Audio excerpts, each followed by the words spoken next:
This is going to be a video of two halves, I suppose.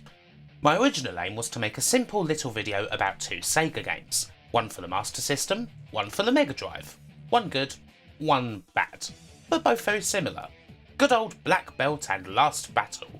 Simple enough, lots of people know these titles, they've probably got plenty of memories of them, good and bad, and I get to talk about an insanely popular license in the bargain. But then there's the real oddity. How on earth did Last Battle end up on UK microcomputers? And well, that took me down another rabbit hole entirely. A whole bunch of Sega Mega Drive games that somehow ended up on platforms like the Amiga, the C64, even the Amstrad and the ZX Spectrum. Such treasure troves are why making these videos is pretty awesome. But to start things off, well, let's do the video I was going to make first. Black Belt and Last Battle. The story of these classic, some might call them that I suppose, Sega games. And obviously we can't not talk about the license they spawned from first. So, as the poem goes, roses are red, violets are blue. お前はもう死んでいる。何? A lot of you probably know that both Black Belt and Last Battle are Western localizations of Japanese games based on the manga and anime series Hokuto no Ken, or as it's generally known over here, Fist of the North Star. Well aside from various places in Europe where it's called Ken the Survivor, particularly France. Now, I don't claim to be an expert on anime, it's not my field, but this is definitely something I can get behind. Hokuto no Ken is a post-apocalyptic tale focusing on the adventures of Kenshiro, master of the martial art of Hokuto Shinken. He protects the weak from Gan's roamingly irradiated wastelands with a ruthless streak. Those who won Kenshiro are, more often than not, likely to be met with 100 or so rapid-fire punches and kicks delivered to their hidden pressure points. They may laugh it off, thinking that all those hits and screams of "at-at-at-at-at-at" didn't amount to much. But then Ken says those magic words, "Ome wa mo shinderu," meaning, you are already dead. Anyone who hears this is probably about to suddenly blow up, violently and graphically, from the inside, especially if they answer with a baffled shout of, "Nani?" Now there's obviously a lot more to Hokuto no Ken than all of that, but these are the immediate elements that make the story pretty bloody awesome, one of those that managed to easily break out of Japan and become famous the world over. I didn't actually realise just how huge a franchise it is. Between the original manga and TV show, films, merch, games, pachinko and so on, it's estimated that Hokuto no Ken has made around $20 billion in its lifetime. To put that into context, that's actually more than the likes of James Bond and Toy Story. Not bad. It's hardly a niche thing to be sure. And just to bring it all back, a nuclear wasteland, a muscular guy, a propensity for punching and kicking people until they implode? If that's not perfect fodder for a load of video games, then frankly I have no idea what is. The first Hokuto no Ken game was actually released on the PC-88 Japanese computer in May 1986, and it was a graphical adventure called Hokuto no Ken Violence Kiga Adventure. But it would only be another 2 months until we got something a bit more arcadey and side-scrolling. July 1986 saw the release of Hokuto no Ken on the Sega Mark III, the original Japanese Master System. The game is, from what I can tell, a pretty straight adaptation of the original Hokuto no Ken series plot, featuring most of the famous battles against the likes of Shin, Devil's Rebirth, Toki and others, culminating in the final battle against Reo, the King of Fists, and being reunited with his girlfriend, Yuria. Most of the stages are broken into 2 parts. First up you have a side-scrolling section where Kenshiro beats the living cack out of various goons, interspersed with battles against various sub-bosses. Again, these are also mostly characters from the series. After that, you get a straight one-on-one fight between Kenshiro and the boss that's, well, more of a fighting game. Even if you only have a sliver of health at the end of a stage, you'll still get a maxed out health bar for the last fight. And the sprites get bigger too. Is this game good, Len? Yeah, it's really good actually. It's one of my favourite titles on the Master System. Although I do mostly know it as something else entirely. Later on in 1986, this game was released in the West as Black Belt, complete with awesome minimalistic Master System box art and without the Hokuto no Ken license, presumably because the series hadn't actually officially been released in the West yet. Kenshiro is turned into Riki, a more generic karate man complete with a gi that he wears everywhere, just in case you weren't sure whether he knew martial arts or not.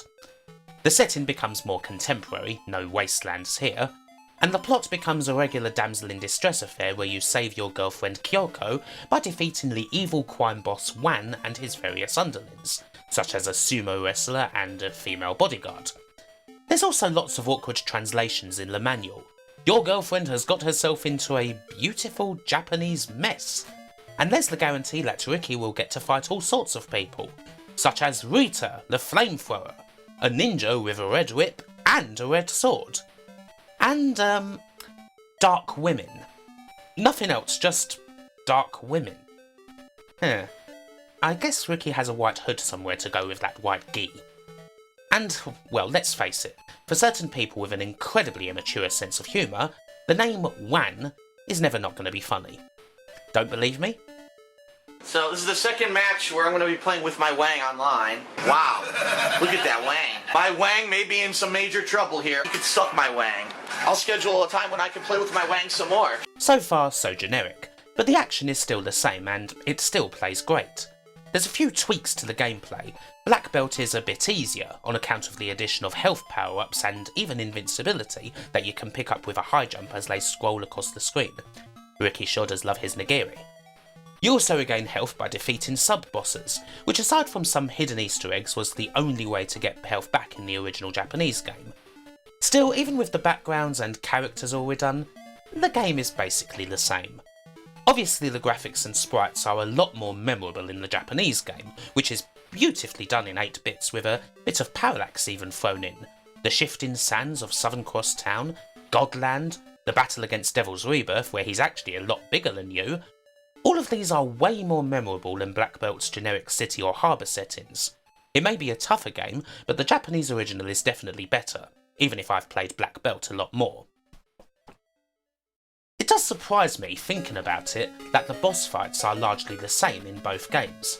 They're the most memorable part of the game, and they're actually quite odd and puzzle-like, in a way that actually makes them faithful to the show. The bosses all have a certain weakness, and they usually have to be finished a certain way once they lose all of their health. For example, the first boss, Shin, or Ryo in Black Belt, has to be beaten with a punch, which triggers Kenshiro's most famous finishing move, the Hokuto Hakuretsu Ken, or 100 Rending Fists. As in the show, the move's title appears on the screen when you perform it.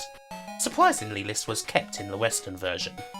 The enemies exploding into little pieces was also kept in, by the way, meaning that this game had the honour of being banned in Germany until 2012. The bosses get more complex as you go. The fourth boss, Toki, known as the ninjutsu Oni in Black Belt, counters all your moves. The only way to beat him is to go all the way to the left and match him blow for blow with kicks. You'll both hit each other, but you'll have that one sliver of health more than him at the end.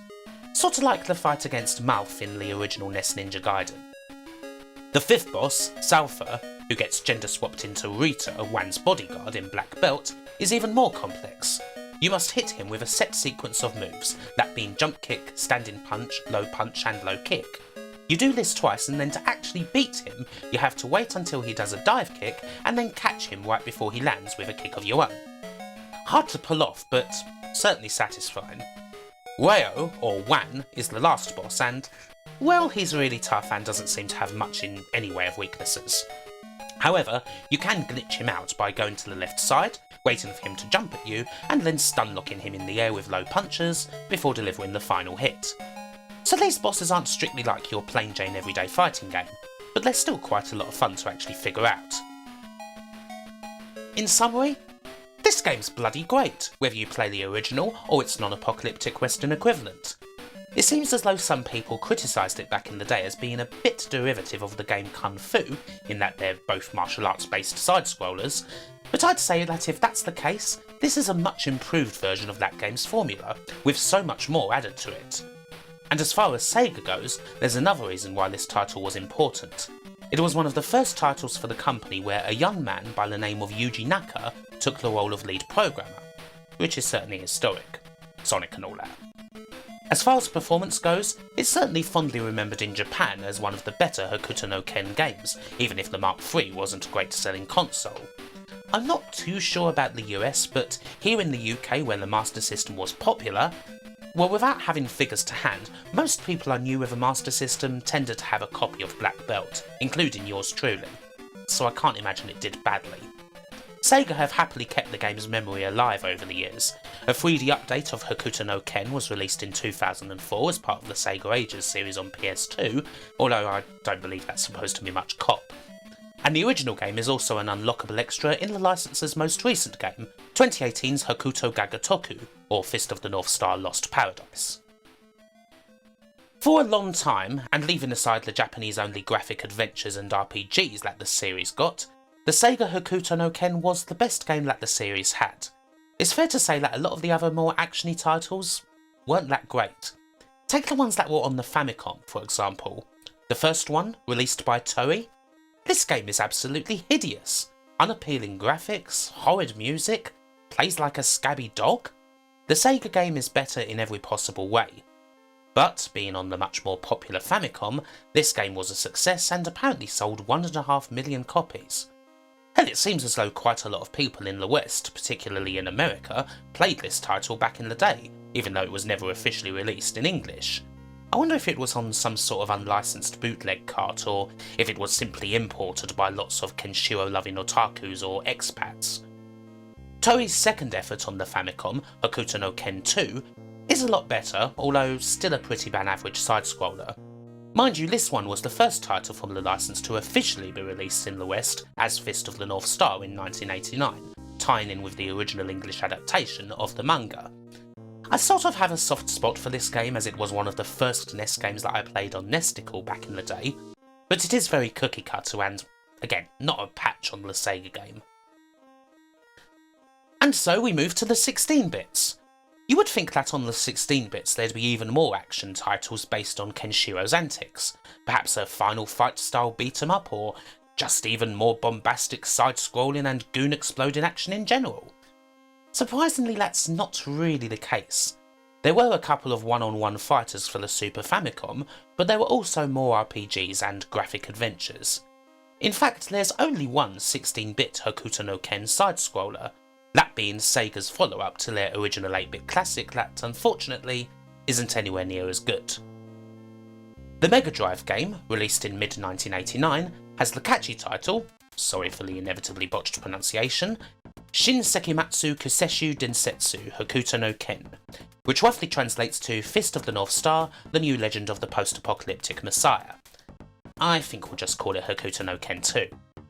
It picks up just about from where the original left off, with Kenshiro travelling to the land of Asura and facing off this time against the three Rasho who rule the land, Han, Kyo and Kaio.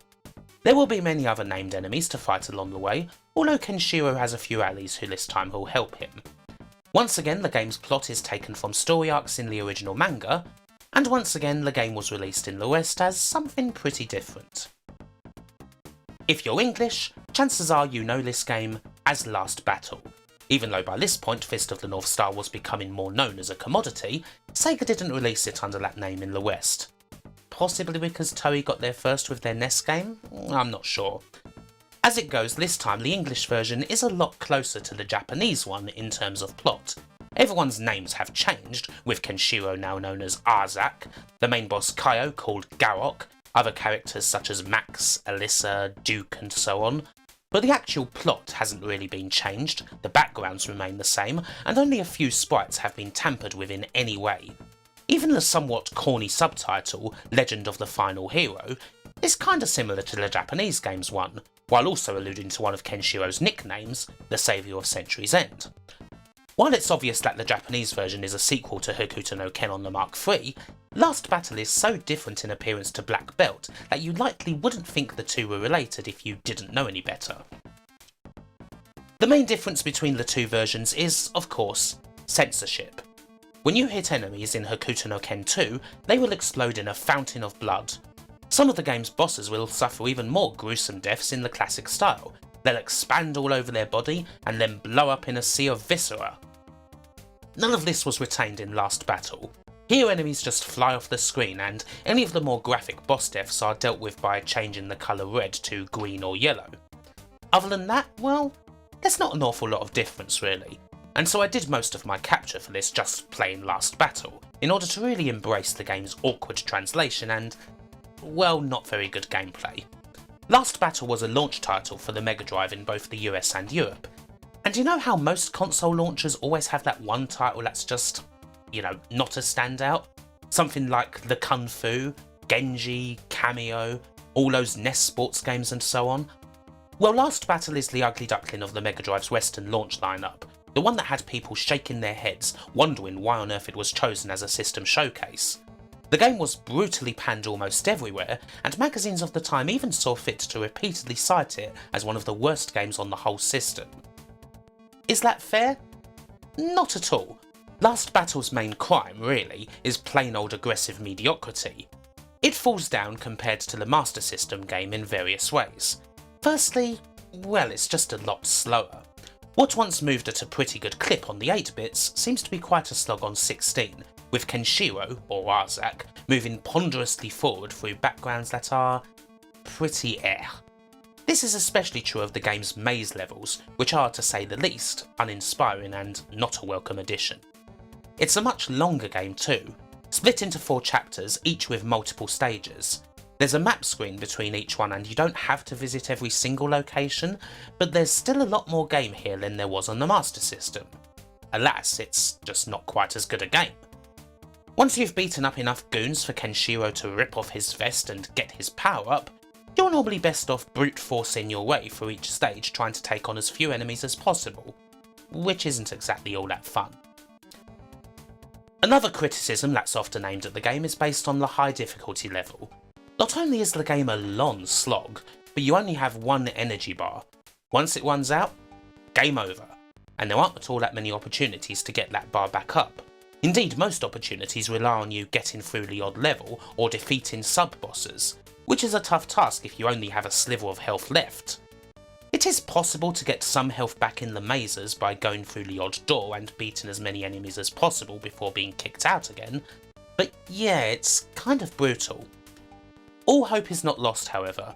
Few actually mention this, but the game does have a continue feature. After your inevitable death, you need to sit through the game's prologue text, which weirdly is literally the entire story of the game, and then when Legend of the Final Hero, or its Japanese equivalent, pops up, hold ABC and press start. By doing this, you're able to continue from the chapter you died in with a full health bar. Even still, it's a very tough game, one of those games where you die by 1,000 cuts, as even if you're playing well, taking the odd hit here and there and not having much opportunity for recovery can put you in a bad spot, usually around the time you're fighting a boss. Speaking of bosses, that's another area where the game kind of falls down compared to the Master System. A lot of the bosses there were quite fun to figure out, having the puzzle elements and whatnot. Here, not really. For most of the bosses, the best tactic is simply to chip away at them, hit a jump kick, then back off before you get countered. Or sometimes just hammer the buttons blindly.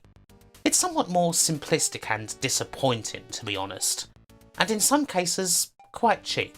The hit detection often feels way off, with strikes just not landing while the enemy strikes with impunity. The bosses are perhaps the least fun part of the game and, well, not a lot of it is all that fun. And despite all of that, I can't really hate or even dislike Last Battle. I almost have a certain fondness for the game despite its general lousy quality. I think the music's pretty nice at least, although it is also quite repetitive. The English plot is often hilariously corny, with classic lines like, "Now you have the look of a hero," or exchanges such as, "Arzak, save the world! I am the only one who can save this world!"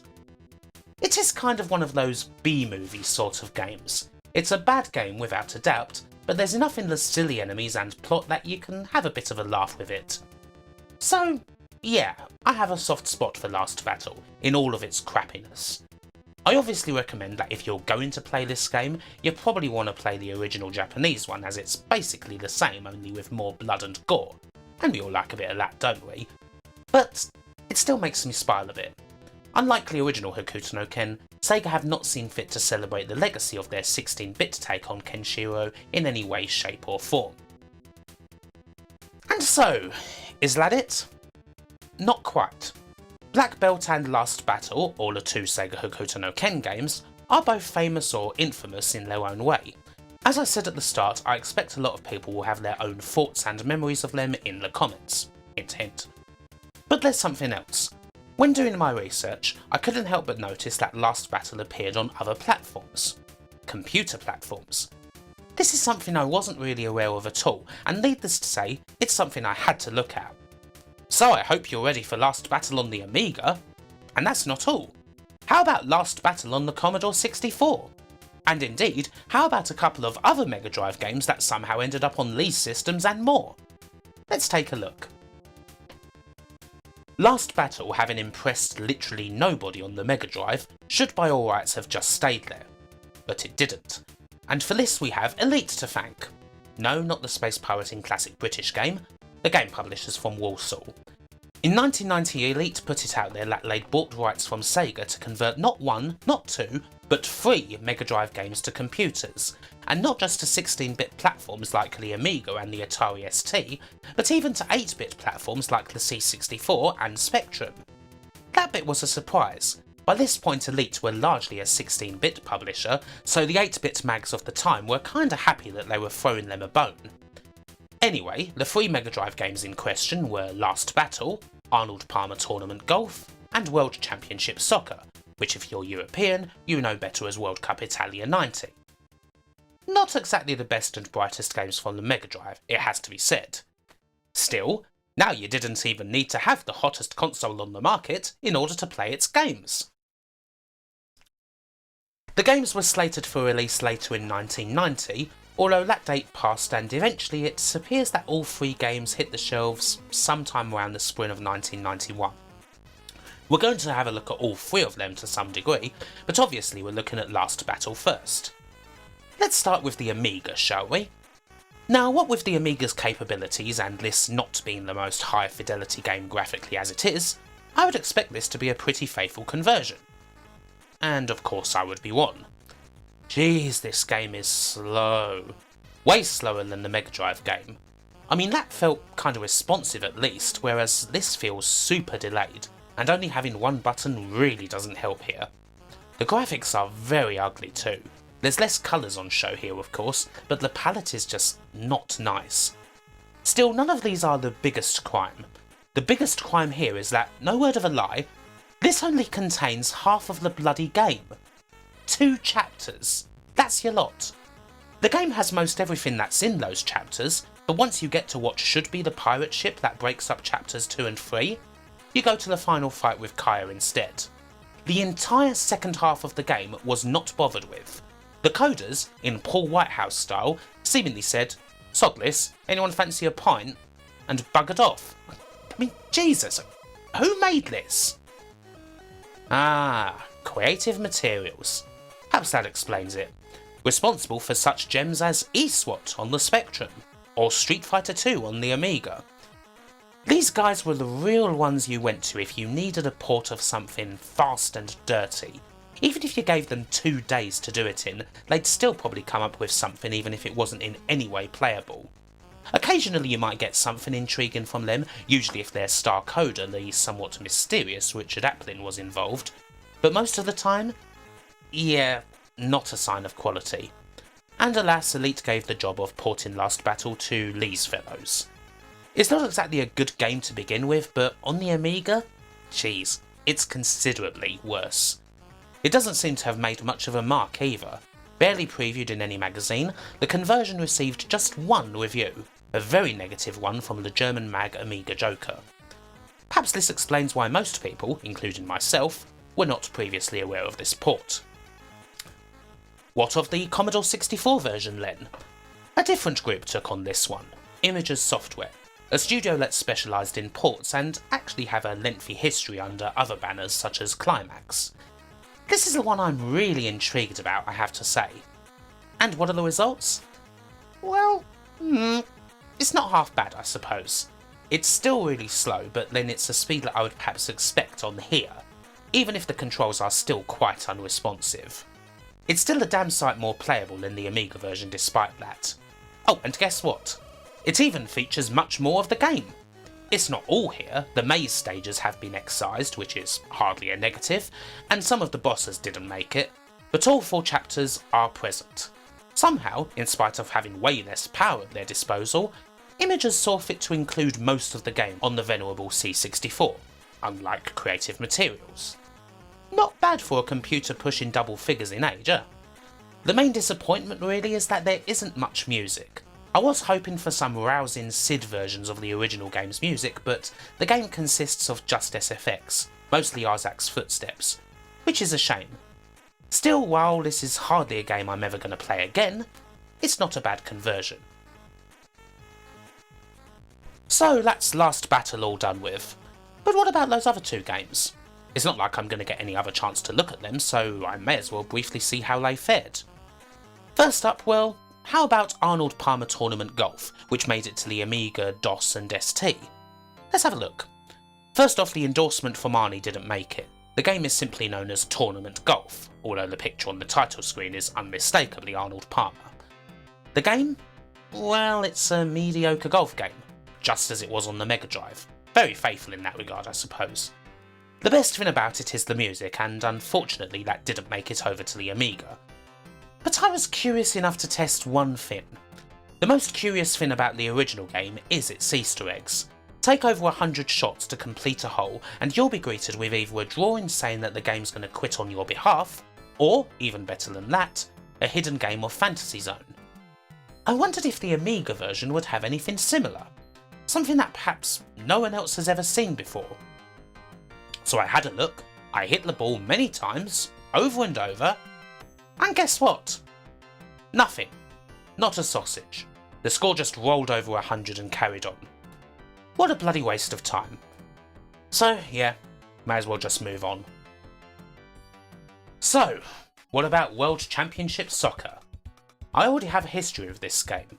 I may have described it as the equivalent of a Rustler's Quarter Pounder, something that you know is absolute tripe, but that you guiltily and repeatedly come back to, usually when you simply can't think of anything else to play. And here it is on computers. Weirdly, under the name it was released in America.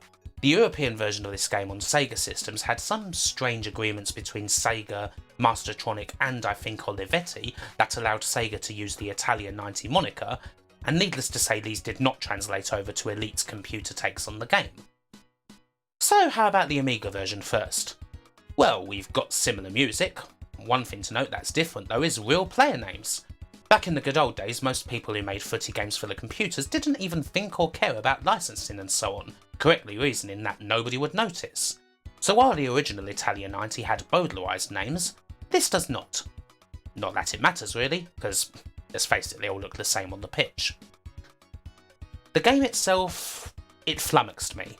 There's only one button, so I was unable to use my regular strategy of booting the ball up the field and scoring with a close-in header, and had to pass the ball instead. I couldn't figure out to do anything else other than pass the ball if I'm honest. Pretty much every time I tried, the ball would be intercepted or I would be tackled, the opposition would run up the field and they would score. You'll notice that this port does not retain the lousy drawings and strange goal or corner kicks from the original. It's all quite normal. But yeah, needless to say playing this game was not very enjoyable and I wish to move on to something far more interesting. This game was ported to the 8-bits too, meaning that, at last, we can enjoy the most mundane and boring football game of all time on the ZX Spectrum. This is quite the moment. I can't quite believe that this even exists, but it does. It's 1:8K, so there's even some of the music from the Mega Drive game in AY form. It's all very exciting. So, we get our teams together and start things off. Italy versus South Korea. Let's go. Okay. Well, this game came out in 1991, months after the actual World Cup came to a halt. And, my lord, it's horrific. In a way that's almost disturbing. Whoever coded this really had quite a unique take on football. It all starts from the kickoff, which eschews traditional football rules and instead pits two players from each team against each other to see who gets the ball first. And that's not even the strangest thing.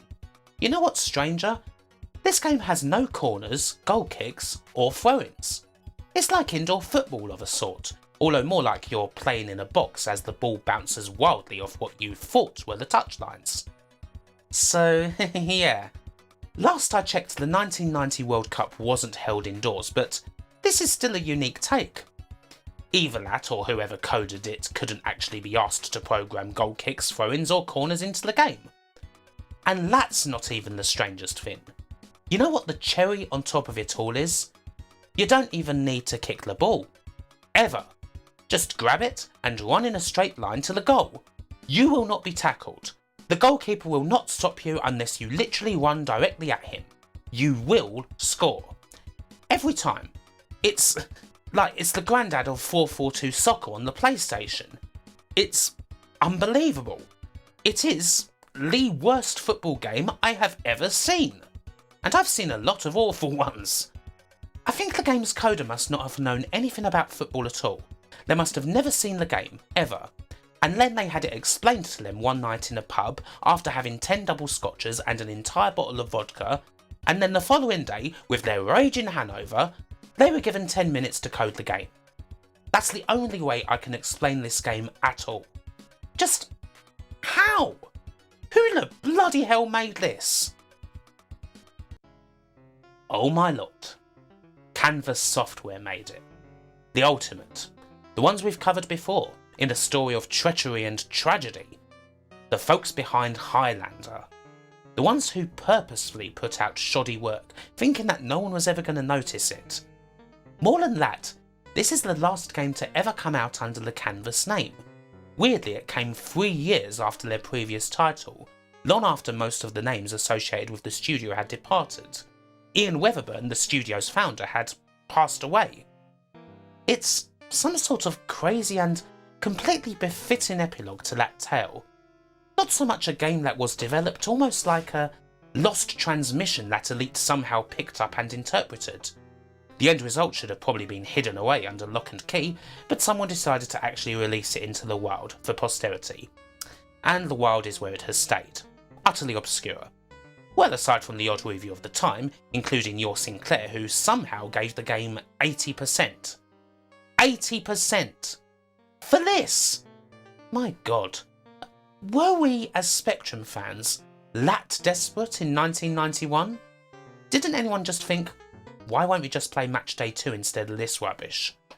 Again, I sometimes think that the perceived quality of the magazines of the time is seen through, to say the least, rose-tinted glasses. And well, that was a bit of a weird moment there, wasn't it? The story behind this game and Canvas's name somehow appearing on it, seemingly years after most thought that the company had bit the dust, is probably significantly more mundane in reality. Maybe there's someone out there who knows the answer. But, well, it's an odd way to end this roundabout video. We started out with a lone wanderer in a post-apocalyptic world, imploding baddies with well-aimed punches and kicks to their pressure points, and somehow things just got more and more weird from there. Such is this strange world of gaming, I suppose. Bye for now.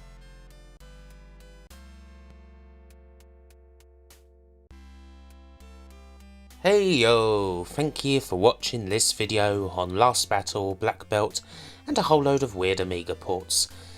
Feels like it's been the first documentary in quite a while, and, well, it has been. For the past couple of months I've kind of had to keep my head down and do content that wasn't really offensive in any way, thanks to some lovely Japanese TV companies.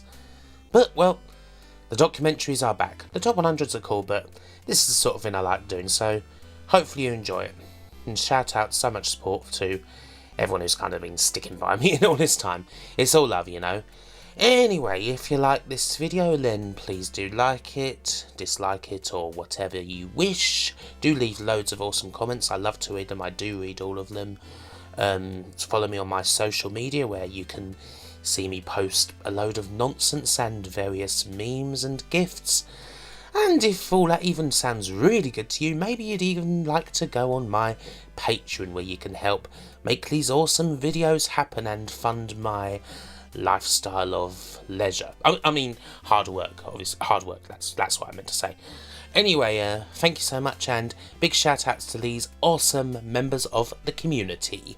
Alexa Jones Gonzalez, Andrew Dalton, Andy Capt, Asobi Kwan DX, Brian Henniger, Chris, Cody Spooner, Conrad Pritchard, D. Zalior, Rim Sutter, that sounded like DJ Slope, Dave Cook, David Rose, Dinty76538, Dustin Cooper, Gary Samaden, Geordie Alex, Glunthef, Ian Roberts, James Brown, Jason Stevens, Jace Alexander, Jeff Ladd, Lukas Kuligovsky, Matthias Gramzov, Martin Pataki, Plotter Margel, sorry I keep pronouncing that one, Renvimon, Rusty Kelly, Samir Al-Amar, Seth Robinson, Simon Gulliver, Tarek Amir, The Geeky Dad, Tim Ward, shout-outs, I met you in Blackpool, and Yerka Operator, and of course, all the rest of the awesome supporters, all the fans, all of you lovely, lovely people. Thank you so much, and goodbye.